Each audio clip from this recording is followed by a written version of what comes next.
guys! Dito sa video ito ay tuturuan ko kayo kung paano umorder sa TikTok.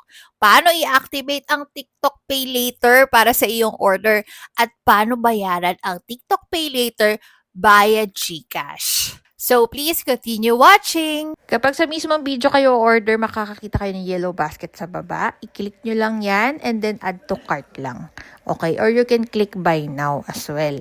So, pili kayo ng color at saka kung ilan yung bibili nyo. Add to cart, so mapupunta yan sa cart dito sa taas. Okay, so click nyo lang yan. So, ayan, ito na siya sa cart nyo. Kung gusto nyo naman sa mismong shop umorder, same process lang din. Click nyo yung item, add to cart. Pili kayo ng color, quantity, and then, ayun, basta same process lang din. So, ngayon, i-click na natin yung checkout.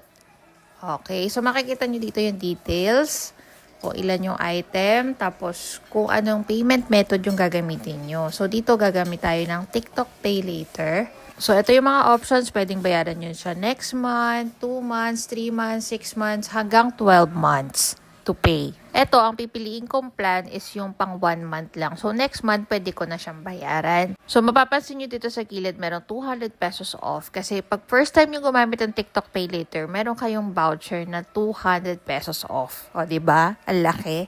So, sa halip na 764 yung babayaran ko, 564 na lang. So, ang laki ng voucher nila pag first timer. So, ngayon i-activate na natin siya. Click nyo Activate to Pay. So, click nyo lang tuloy-tuloy, 50% off, continue nyo lang.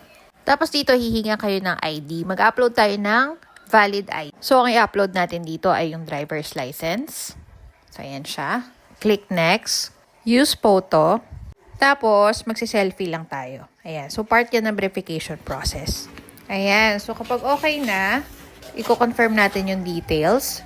Fill upan nyo lang yung mga empty spaces dyan. So, dito nilagay ko yung place of birth ko at yung aking work industry.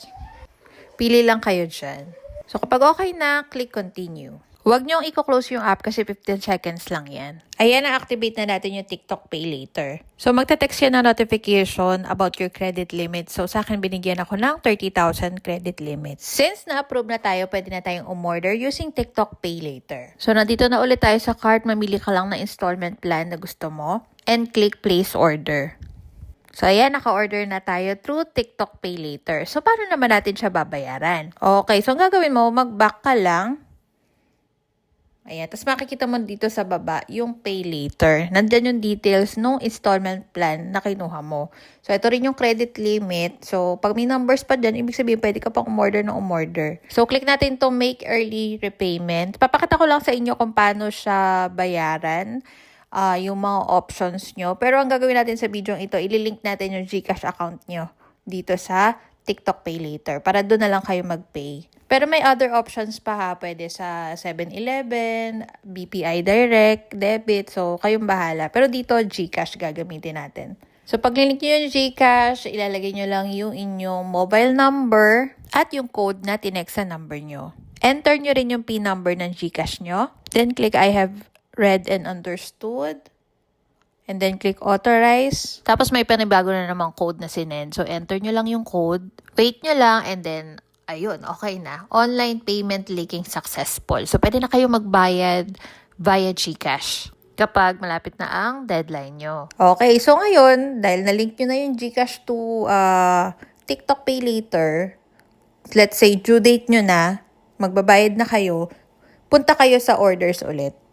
Okay, same process lang din and then punta kayo sa Pay Later. Click nyo lang yan. Okay? Tapos, ito kasi hindi pa to due date eh. Ito papakita ko sa inyo. Pero dito lang din naman kayo pipindot. Okay? So, ang gagawin ko kasi is early repayment. So, magbabayad ako in advance. Para lang mapakita ko sa inyo kung paano siya ginagawa, yung pagbabayad. So, ito yung bill ko for next month. 592.20. Okay. So, i-continue lang natin. Tapos, syempre, dito tayo sa GCash. May handling fee lang siya na 5.92 pesos. So, pay na natin. Okay. So, ganun lang kadali. Payment successful. Ayan. Nag-text na nabawasan na yung GCash ko.